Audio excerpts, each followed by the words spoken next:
एसटीत conductor अचानक वाटू लागला पेढे. कारण कळताच मोठमोठ्यानं ओरडू लागले लोक.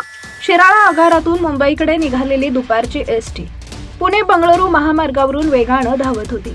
बसमध्ये नेहमीसारखी प्रवाशांची गर्दी होती. कुणी मोबाईलमध्ये व्यस्त होतं, कुणी खिडकीतून बाहेर पाहत होतं. तेवढ्यात तिकीट तपासत पुढे आलेल्या कंडक्टर सुरेश यांच्या मोबाईलची रिंग वाजली. त्यांनी फोन कानाला लावला आणि काही सेकंद ऐकताच त्यांच्या चेहऱ्यावरचा भाव पूर्ण बदलला. डोळे पाणावले, आवाज भरून आला आणि त्यांनी लगेच ड्रायव्हरला बस थांबवायला सांगितली. अचानक बस का थांबली म्हणून प्रवाशांमध्ये कुजबूज सुरू झाली. काय झालं, काही अडचण आहे का, असा आवाज बसमध्ये घुमू लागले. कराडजवळ बस थांबताच सुरेश पटकन खाली उतरले आणि काही मिनिटात हातात पेढ्यांचे 2 मोठे बॉक्स घेऊन परत आले. बसमध्ये चढताच त्यांनी एक प्रवाशाला पेढे वाटायला सुरुवात केली. प्रवासी आश्चर्यानं त्यांच्याकडे पाहत होते. शेवटी त्यांनी स्वतःच हात जोडून आनंदाची बातमी सांगितली. माझा मुलगा शुभम, त्याची CRPF मध्ये निवड झाली आहे. आत्ताच त्याचा फोन आला. हे ऐकताच बसमध्ये एकच जल्लोष झाला. अनेक प्रवासी मोठमोठ्यानं ओरडू लागले, अभिनंदन, वा, खूप मोठी बातमी आहे.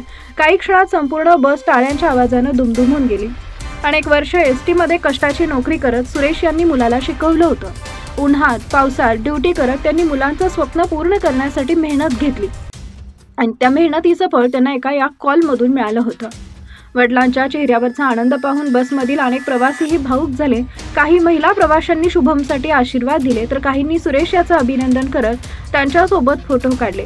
काही वेळासाठी ती एसटी बस नसून एखादा आनंद सोहळाच वाटत होता.